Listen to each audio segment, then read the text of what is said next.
জনির সমস্ত রাজনৈতিক এজেন্ডা বলেন, এই ভূমিদস্যুতার এজেন্ডা বলেন, আর আমাকে কিল করার এজেন্ডাই বলেন, হাফিজ দিয়েও বাস্তবায়ন করায়। এই হচ্ছে হাফিজের পরিচয়।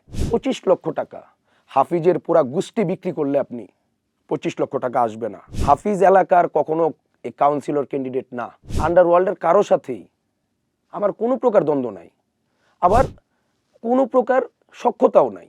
হাফিজ কিলারদেরকে কন্ট্যাক্ট করে আবির অস্ত্রগুলো নিয়ে আসে। সেখানে হাজার হাজার লোক উপস্থিত ছিল, আমার এলাকার রাজনৈতিক ব্যক্তিত্ব সবাই উপস্থিত ছিল। সেইখানে শুধু উপস্থিত ছিল না এই সাব্বির দেওয়ান জনি আর তার ভাই হাবিব দেওয়ান। 25 লাখ টাকার চুক্তি। রাজধানীর মিরপুরে মাগুরা ও ঝিনাইদহ থেকে ভাড়া করা 4 পেশাদার শুটারের দুর্ধর্ষ কিলিং মিশন। আইনশৃঙ্খলা বাহিনীর দাবি, ঘটনাস্থলেই মৃত্যু হয় যুবদল কর্মী ইউসুফের। কিন্তু এই মিশন কি আদতে ইউসুফকে হত্যার জন্য ছিল, নাকি আসল টার্গেট ছিলেন অন্য কেউ? আইনশৃঙ্খলা বাহিনীর অফিসিয়াল স্টেটমেন্ট এবং বিভিন্ন গণমাধ্যমে আসা খবরের ঠিক বিপরীত বিস্ফোরক দাবি তুললেন কাফরুল থানা যুবদলের সদস্য সচিব হাফিজুল ইসলাম বাবু।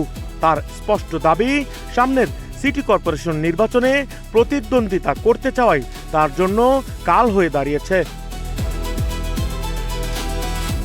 বাবুর দাবি, হামলাকারীদের আসল টার্গেট ইউসুফ ছিলেন না, অত্যন্ত সুপরিকল্পিতভাবে তাকে হত্যার উদ্দেশ্যেই চালানো হয়েছিল এই দুর্ধর্ষ হামলা। তবে শুটারদের গুলি লক্ষ্যভ্রষ্ট হয়ে প্রাণ হারান সহকর্মী ইউসুফ। ইউসুফ আবার একজন কিলারকে একটা থাপ্পড় দিছে, যাই তুই এরকম করস কেন। এর মধ্যে আরেকজন কিলার কোমরে হাত দিছে। ইউসুফ তখন ওকে সাথে সাথে জাপটা ধরে, যাই তোর কোমরে কি।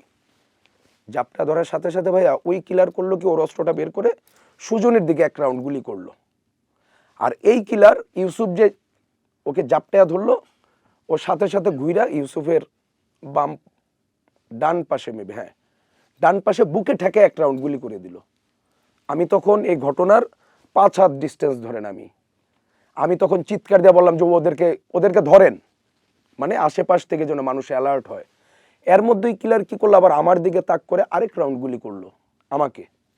আমি সাথে সাথে বসে গেলাম, আমি বসেও বলতেছি ওদেরকে ধরেন। হামলার পেছনে দখল বাণিজ্য কিংবা আধিপত্য বিস্তারের যে গুঞ্জন ছড়িয়েছে তা এক বাক্যে উড়িয়ে দিয়েছেন হাফিজুল বাবু।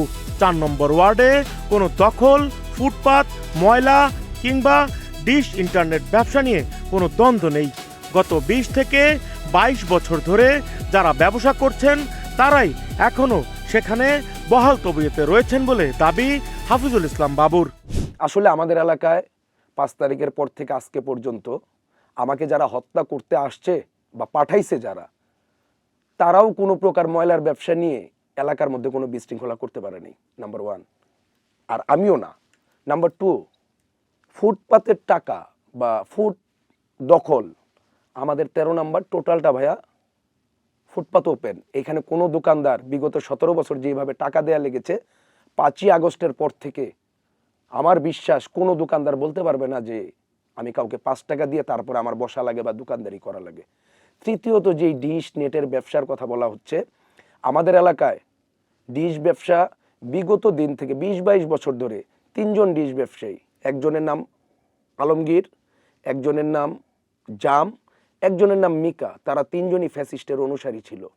কিন্তু তাদের ব্যবসাও আমি না, শুধু আমাকে যারা মারতে পাঠাইছে তারাও তাদের ব্যবসা দখল করে নেয়। তার দাবি, রাজনৈতিকভাবে তাকে হয়রানি এবং নির্বাচনী মাঠ থেকে একঘরে করার উদ্দেশ্যেই এই রক্তাক্ত হামলা চালানো হয়েছে। আর নিহত ইউসুফ হত্যাকাণ্ডকে ভিন্ন খাতে ঘোরাতে ছড়ানো হচ্ছে বিভ্রান্তিকর অপতথ্য। এমনকি এই ঘটনার পেছনে আন্ডারওয়ার্ল্ডের কোনো যোগসূত্র নেই বলেও তিনি দাবি করেছেন। আন্ডারওয়ার্ল্ডের কারো সাথেই আমার কোনো প্রকার দ্বন্দ্ব নাই, আবার কোনো প্রকার সখ্যতাও নাই। অন্যদিকে ডিবি পুলিশের তদন্ত বলছে ভিন্ন কথা। ডিবির দাবি, কাফরুল থানা স্বেচ্ছাসেবক দলের যুগ্ম আহ্বায়ক হাফিজুর রহমান হাফিজ ওরফে সিএনজি হাফিজের সঙ্গে হাফিজুল ইসলাম বাবুর দীর্ঘদিনের বিরোধ ছিল। ডিবি সূত্রে জানানো হয়, বাবুকে হত্যার উদ্দেশ্যে 25 লাখ টাকার চুক্তিতে মাগুরা ও ঝিনাইদহ থেকে 4 পেশাদার শুটার ভাড়া করা হয়। এই ঘটনায় ইতিমধ্যেই 8 জনকে গ্রেফতার করা হয়েছে, যাদের জিজ্ঞাসাবাদে উঠে এসেছে হত্যার মাস্টার প্ল্যান, শুটার ভাড়া ও অর্থ লেনদেনের চাঞ্চল্যকর তথ্য। সিটি কর্পোরেশন নির্বাচনের আগেই উত্তপ্ত কাফরুলের রাজপথ। এটি কি স্রেফ আভ্যন্তরীণ কোন্দল ও কিলিং মিশন, নাকি এর পেছনে লুকিয়ে আছে প্রভাবশালী রাজনৈতিক নীল নকশা? সাকিব হাসান, নাগরিক প্রতিদিন।